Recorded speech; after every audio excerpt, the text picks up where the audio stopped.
नमस्ते। नमस्ते। के नाम हजुरको? मेरो किशोरकुमार टावा। के समस्याले आउनुभयो? मेरो घुँडाको समस्या। घुँडा दुख्ने? एउटा घुँडा कि दुवै घुँडा? पहिले एउटा दुख्छ धेरै अनि अहिले चाहिँ त्यो हल्का दुख्ने दाहिने चाहिँ देब्रे चाहिँ धेरै दुख्ने। हजुर कति दिन भयो यस्तो दुखेको? यस्तो 6-7 वर्ष भइरहेछ। 6-7 वर्षसम्म के गर्नुभयो घुँडाको लागि? म जचायो, दबाई खायो अनि कम भएन अनि छोरीले यहाँ टिकटकमा देखाएर अनि यहाँ आएको। टिकटकमा हाम्रो वीर अस्पतालको पेन क्लिनिक है? हजुर। दीर्घकालीन दुखाइ ओपीडी क्लिनिक। सबैलाई विषेक भयो भन्यो अनि त्यही भएर यहाँ आएको। हो ठिक छ। अनि हाम्रोमा कहिले आउनु भएको थियो? म वैशाखमा आएको छ। भनेको लगभग 6 महिना 7 महिना अगाडि। हजुर है? वैशाख सुरुमा वैशाखमा आयो अनि जेठमा चाहिँ सुई लगाएको। हजुर जेठमा सुई लगाउनु भयो। सुई चाहिँ के को लगाएको? यही घुँडाको लागि त्यही आफ्नै रगत झिकेर अनि त्यही लगाएको। त्यो सुईलाई के भनिन्छ? नाम के? थाहा छैन sir. Plasma therapy. Plasma therapy है? आफ्नै रगत निकालेर हजुर त्यसको दबाई बनाएर अनि घुँडामा हालिदिने हो। ठिक छ।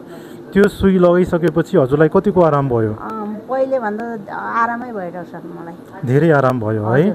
पहिले मलाई खुट्टा अलि त्यो एउटा खुट्टा त सरक अलि गाह्रो हुन्थ्यो, भर्याङ माथि जाने तल जाँदा अनि अलिक गाह्रो हुन्थ्यो। अहिले चाहिँ सजिलै छ अहिलेसम्म त।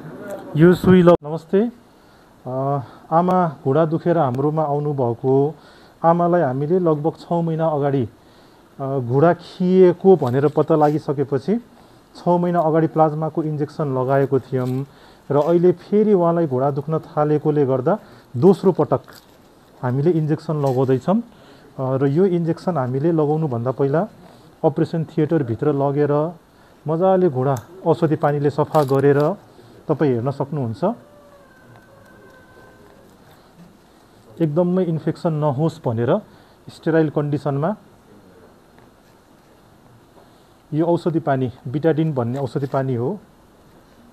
डाक्टर साहब यो अरू इन्जेक्सन लाए जस्तै अलिअलि स्पिरिटले पुसेर लगाउँदा हुँदैन यो पिआरपी भन्ने सुई? यो जस्तै यस्तो सफा धेरै गर्नुभएको छ तपाईँले, यो अरू टिटानसको सुईहरू लगाउँदा जस्तै अलिकति पुसेर स्पिरिट लगाउँदाखेरि फरक पर्दैन?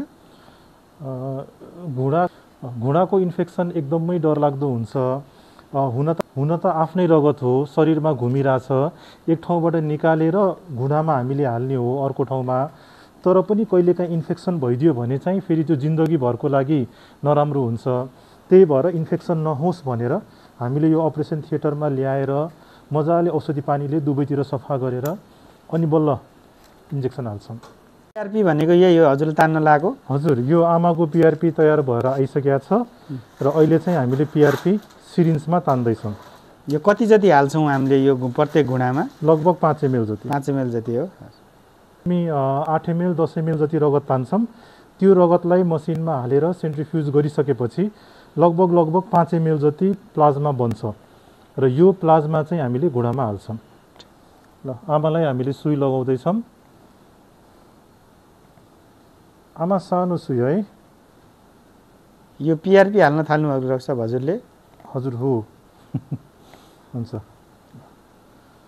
हामीले आमालाई प्लाज्माको इन्जेक्सन लगाउन गइरहेछौँ र यो हामी इन्जेक्सन यतिकै लगाउँदैनौँ।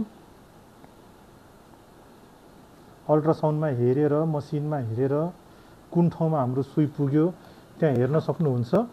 उहाँको सुई ठ्याक्कै ठाउँमा पुगिसकेको छ र त्यो ठाउँमा चाहिँ प्लाज्माको इन्जेक्सन यही प्लाज्मा हामीले सिरिन्जमा तानेको छौँ र त्यो इन्जेक्सन अब लगाउन गइरहेछौँ।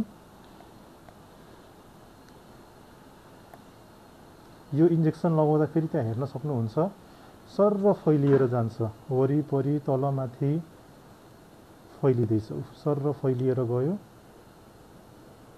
त्यो कालो बढेको त्यही हो डाक्टर साहब? हो कालो बढेको। यहाँ मेरो सिरिन्ज पनि सकिसक्यो र त्यहाँ कालो बढ्दै गइरहेछ।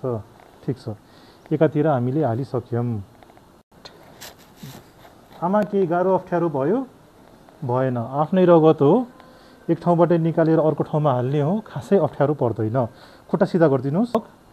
10 चोटि जति खुट्टालाई यो हालिसकेपछि यो अलिकति फैलाउनलाई हो डाक्टर साहब? हो यो दबाई फैलाउनलाई लगभग 10 चोटि हामीले एक्सर्साइज यसको गराउँछौँ। एउटा घोडा सक्यो, अब अर्को घोडाको पालो छ।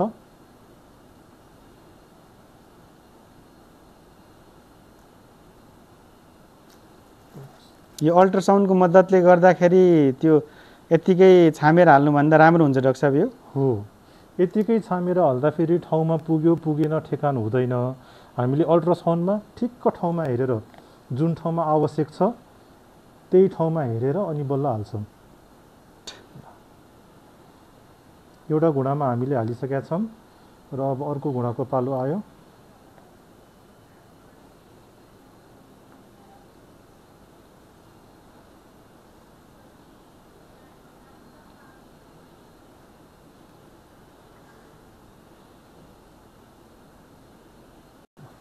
यसरी हामीले अल्ट्रासाउन्डमा हेरेर ठाउँमा सुई पुगायौँ र त्यो ठाउँमा सुई पुगाइसकेपछि अनि बल्ल सर र दबाई हाल्दैछौँ। 10 चोटि। केही गाह्रो अप्ठ्यारो त भएन नि, होइन? हजुर, हुन्छ। भोको पेट आउनु पर्दैन, मजाले खानासाना खाएर आउने हो, इन्जेक्सन लगाउने, आधी घन्टा जति बस्ने अनि घर जाने, केही अप्ठ्यारो पर्दैन। ठिक छ है? जनचेतनाको लागि यो प्रविधिको बारेमा जनताहरूलाई धेरै थाहा छैन। जनचेतनाको लागि हामी तपाईँको यो भिडियो सामाजिक सञ्जाल फेसबुक, टिकटक, इन्स्टाग्राम तिनीहरूमा राख्न हामीलाई मन्जुरीनामा दिनुहुन्छ? राख्नु होला नि, है, जनचेतनाको लागि हो।